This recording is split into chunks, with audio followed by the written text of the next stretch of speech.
Alright, this short video is going to talk briefly about reviewing how to find the area of a circle and also the circumference of a circle. So before we can get started, we have to first know how to find the area. And the area of a circle is always going to end up being pi times the square of the radius. Well, square of the radius is meaning we take r times r. So the area formula that we need to be able to use, area is going to equal pi times r squared. Pi, remember, is the constant 3.14. That's obviously an approximation, as it's an irrational number, but we can use 3.14 when we're doing our problems. So very simply, very straightforward is example 1a here. I've given you the radius of this circle to be 4.2 meters. And so if we want to find the area, quite simply, we're just going to substitute that into the formula. So it will be pi times 4.2 squared. Now, whether you get an exact answer or an approximate answer depends on the problem and what the question is asking. If I want an exact answer, we're not going to multiply pi into it because pi is irrational. Irrational means we would have to round the answer. So our exact answer here would just simply be 4.2 squared, which ends up being 17.64. That's an exact number, by the way. And then we would just leave the pi here. So that's the exact answer. If we wanted an approximate answer, however, I'll draw an arrow over here, we would then just simply take the 17.64 and multiply it by pi. So our approximate area would be 55, and I'll round it to the nearest 10, 55.4. So be careful in terms of which way you want to present your answer. Either way, you'll be able to get the solution. Now, in question B here, this is asking you to find the radius, or actually I take that back, the diameter, which happens to be, by the way, twice the radius. So diameter, remember, is just 2 times your radius. So actually, let's find our radius first, because once I find my radius, we would just multiply it by 2. So I've given you the area, and so area again is pi r squared. Area would be 201, so we're going to say 201 is equal to pi r squared. Again, if we're going to do this exact, okay, we would divide both sides by pi here. And I'm just going to switch to my pencil here so you can kind of see a contrast here. And so I would have 201 over pi. Now that we're going to be able to get an approximation for very easily by just putting it in our calculator. But that equals r squared. I now have to get r by itself. Because it's asking for a square, we're going to take the square root. Now I'm going to tell you realistically, even though that is going to actually be the exact answer, the square root of 201 over pi, I don't foresee you ever being asked to present an answer that way. So quite simply, we're just going to go ahead and put that in our calculator. So we would take the square root of 201 divided by pi on the TI calculator is second caret symbol, I guess, so it's under the clear. So when you do that, I would get an answer of 7.99, feeling like we can round that guy right up to 8. So 8's going to be my radius here for our second question. Okay, I'm going to leave example 2 here for you to try on your own. Please see the assignments below to see what you'll be doing with those.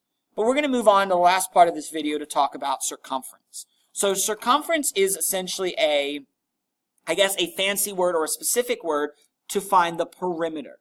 So in a polygon, like a square, a rectangle, pentagon, hexagon, so on and so forth, we call this the perimeter. But in a circle, we call it the circumference. And the circumference, remember, is the length, essentially, of the outside part of the figure. So the circumference of a circle is presented 2 ways to you. It could be listed as 2 pi r, which is how I typically use it and how most, people are going to refer to it as. But it technically can also be considered, because the radius, remember, times 2.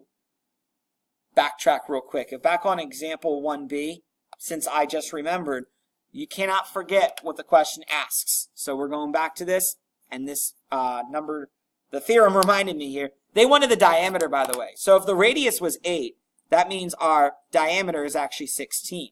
So that's actually the actual answer here, example 1b. Back to where we were at now. Okay, commercial break over. 2 times r, as it reminded me, is actually your diameter. So pi times d is another way for you to look at it. Okay? And you can obviously write that down here. But we're going to talk about these examples. So if the circumference of a circle is what I want to find, they gave me the radius as 11 meters. And so what I'm going to do very simply is, here's my circumference formula. 2 pi r I'm going to plug 11 in here. And as I mentioned before, something like this, you may be asked to give an exact answer. When I'm asked for an exact answer, you will not multiply pi into it. So my exact answer for this is actually going to be 22 pi. If I'm looking for an approximate answer, again, we're just going to go into our calculator and we're going to do 22 times pi and we'll get our approximation. So here I'm going to get 69.1 approximately, and either of these answers are acceptable depending on the criteria of the directions. Okay? And last but not least, let's talk about how we would go backwards. The radius of a circle with a circumference of 18 yards. So if 18 is my circumference, that means that's going to be equal to 2 times pi r. Once again, and I'm just going to go straight ahead to get the approximate answer here, we would divide both sides by 2 pi. Now you may ask, why am I doing both at the same time? Well guys, don't forget that 2 pi is just a number. 2 pi is actually equal to 6.28. So really when I divide by 2 pi, I'm dividing by the number 6.28, which is perfectly allowed to do in algebra.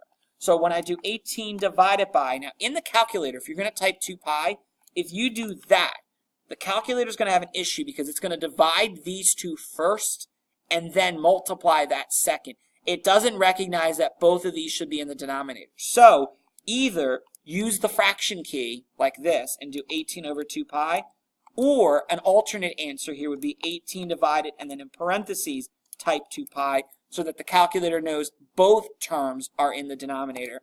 Either way, I get the same answer. We'll round that up to 2.9 as our answer. So r here, and I should change that to be the approximate symbol. So r is approximately going to be 2.9.